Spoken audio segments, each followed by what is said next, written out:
Colonel Frederick Gustavus Burnaby, the 3rd of March 1842 to 17 January 1885, was a British Army intelligence officer. Burnaby's adventurous spirit, pioneering achievements, and swashbuckling courage earned an affection in the minds of Victorian imperial idealists, as well as traveling across Europe and Central Asia. He mastered the art of ballooning, spoke a number of foreign languages fluently, stood for Parliament twice, published several books, and was admired and feted by the women of London high society. His popularity was legendary, appearing in a number of stories and tales of empire. Early life. Frederick Burnaby was born in Bedford, the son of the Rev. Gustavus Andrew Burnaby of Somerby Hall, Leicestershire, and Canon of Middleham in Yorkshire. D. 15 July 1872. By Harriet, sister of Henry Villebois of Marham House, Norfolk. D. 1883. His sister Mary married John Manners Sutton. Fred was educated at Bedford School, Harrow, Oswestry School, where he was a contemporary with William Archibald Spooner, and in Germany. Legend has it he could carry 2 boys under both arms up the stairs of schoolhouse. Burnaby was a huge man for his times, 6 feet 4 inches tall and 20 stone when fully grown.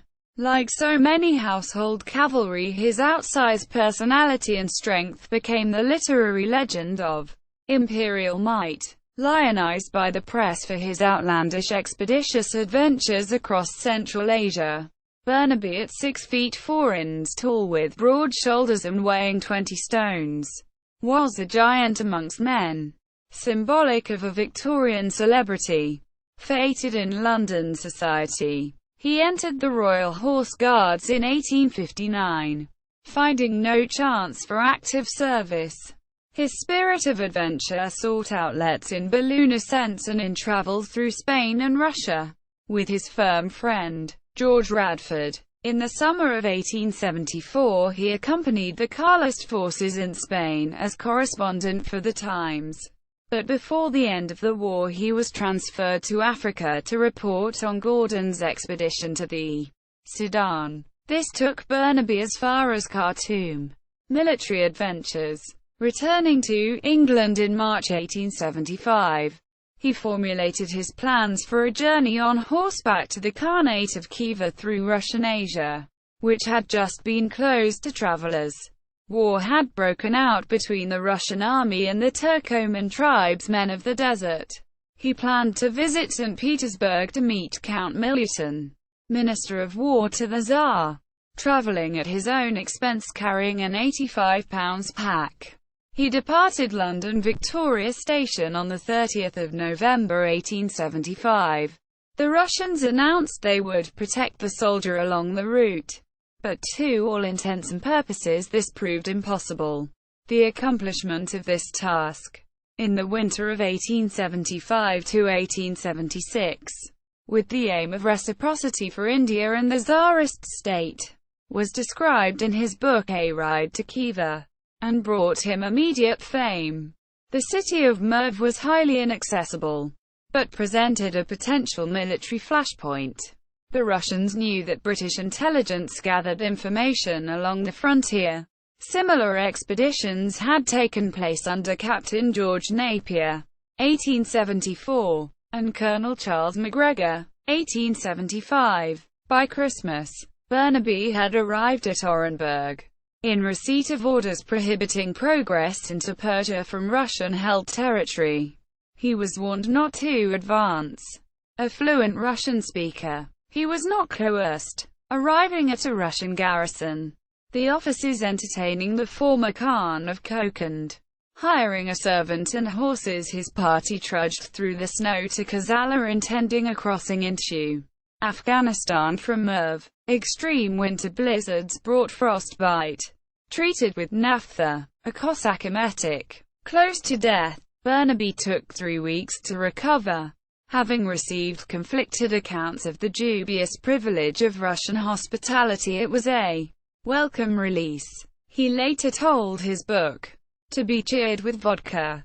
It was another 400 miles south to Khiva, when he was requested to divert to Petro-Alexandrovsk, a Russian fortress garrison. Lurid tales of wild tribesmen awaiting his desert travails ready to gouge out his eyes were intended to discourage. Contrarily, he ignored the escort, believing the tribes more friendly than the Russians.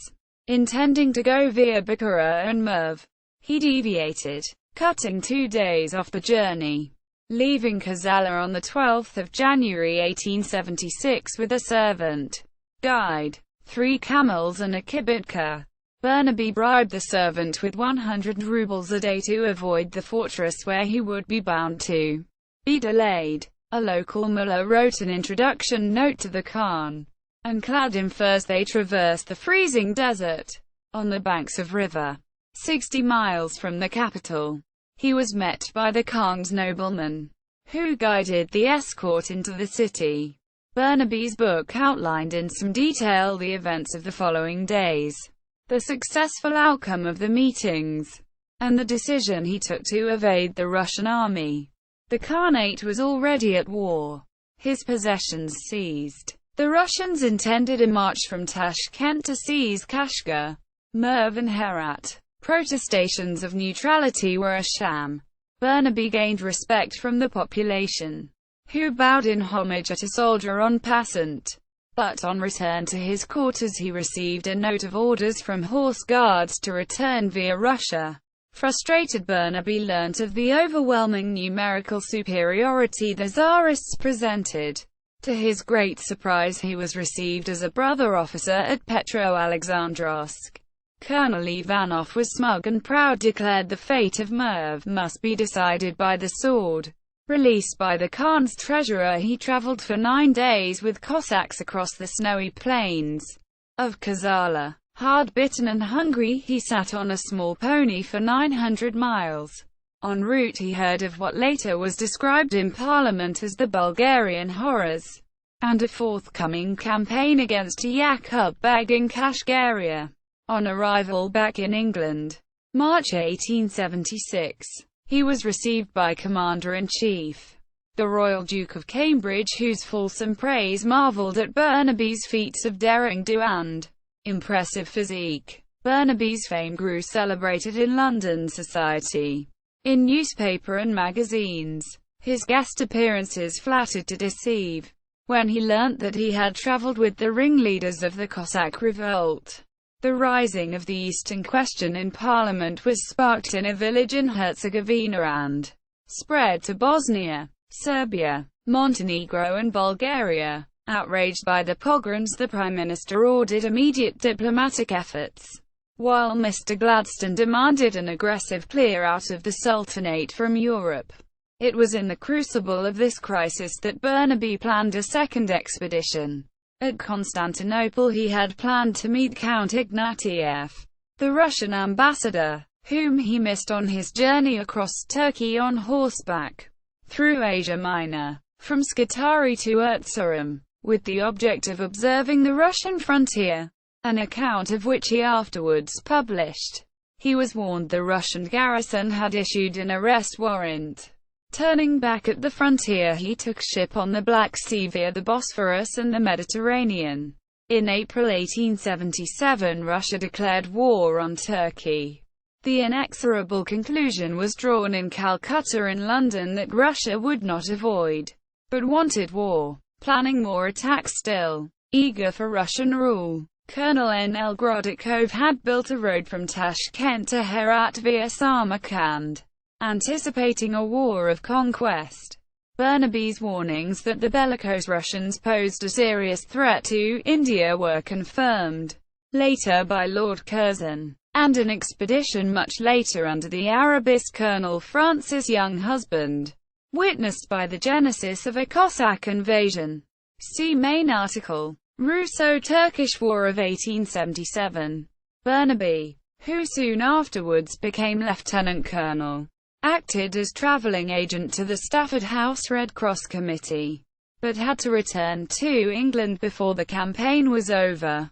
In 1879 he married Elizabeth Hawkins Whitshed, who had inherited her father's lands at Greystones, Ireland. The previously named Hawkins Whitshed estate at Greystones is known as the Burnaby to this day. At this point began his active interest in politics, and in 1880 he unsuccessfully contested Birmingham in the Tory Democrat interest, which was followed by a second attempt in 1885. In 1882 he crossed the English Channel in a gas balloon, having been disappointed in his hope of seeing active service in the Egyptian campaign of 1882. He participated in the Suakin campaign of 1884 without official leave, and was wounded at El Teb when acting as an intelligence officer for his friend General Valentine Baker. This did not deter him from a similar course when a fresh expedition started up the Nile. He was given a post by Lord Wolseley, involved first in the skirmish at El Teb, until he met his death in the hand-to-hand fighting of the Battle of Abu Klea. As a gap in the lines opened up, the colonel rushed out to rescue a colleague and was wounded. Outside the square, Corporal McIntosh went to his rescue, driving his bayonet into the assailant. Lieutenant Colonel Lord Binning rushed out to give him some water. Twice, on the last occasion, he came across a private crying, holding the dying man's head. He had been struck again by a Mahdist spear through the neck and throat. The young soldier was tearful because Burnaby was revered as one of the great Victorian heroes, a uniquely courageous man of charm and supreme self-sacrifice, who was admired and respected in equal measure. Lord Binning recalled that in our little force his death caused a feeling akin to consternation. In my own detachment many of the men sat down and cried. Private Steele, who went to help him, won the DCM. Cultural references. Henry Newbolt's poem, Vitae Lampada, is often quoted as referring to Burnaby's death at Abu Klea. The Gatlings jammed and the colonel's dead. Quote, although it was a Gardner machine gun which jammed, it was, perhaps, because of an impromptu order by Burnaby, who, as a supernumerary, had no official capacity in the battle, that the dervishes managed to get inside the square. This seems unlikely considering the nature of the song, Colonel Burnaby, which was written in his honor, and the fact his portrait still hangs in the National Portrait Gallery, London. The report carried in the Times, admittedly unlikely to be impartial considering his previous relations with the publication, tells of the colonel falling in the act of reforming a broken British square, one of only two recorded cases of a British square breaking in the 19th century. Burnaby's ride to Khiva appears in Joseph Conrad's 1898 short story, Youth, when the young Marlowe recounts how he read for the first time Sartor Resartus and Burnaby's ride to Khiva, preferring the soldier to the philosopher at the time. Quote, Works. Practical Instruction of Staff Officers in Foreign Armies. Published 1872. A Ride to Khiva. Travels and Adventures in Central Asia. 1876. ISBN 1590480198. On Horseback Through Asia Minor. 1877. ISBN 1590480317, both with an introduction by Peter Hopkirk. A Ride Across the Channel. Published 1882. Our Radicals. A Tale of Love and Politics. Published 1886. Journals. Regular contributions as roving correspondent to the Times in Egypt and the Sudan. Vanity Fair. Punch from 1872 onwards. Legacy. A tall Portland stone obelisk in the churchyard of St. Philip's Cathedral, Birmingham, commemorates his life. Besides Burnaby's bust, in relief, it carries only the word Burnaby, and the dated place names Khiva 1875 and Abu Klea 1885. The obelisk was unveiled by Lord Charles Beresford on 13 November 1885. There is a memorial window to Burnaby at St. Peter's Church, Bedford. There is also a public house, the Burnaby Arms, located in the Black Tom area of Bedford. The organ at Oswestry School Chapel was given in his memory. Notes. Bibliography. Alexander, Michael. 1957. The True Blue. The Life and Adventures of Colonel Fred Burnaby 1842–45. London. Rupert Hart Davis. Corning. Charles P. The Life of Colonel Fred Burnaby. UCLA. Hamilton. John Andrew. 1886. Burnaby. Frederick Gustavus. In Stephen. Leslie. Dictionary of National Biography. 7. London. Smith. Elder & Co. pp. 380–382. Mann. R. K. 1882. The Life, Adventures and Political Opinions of Frederick Gustavus Burnaby.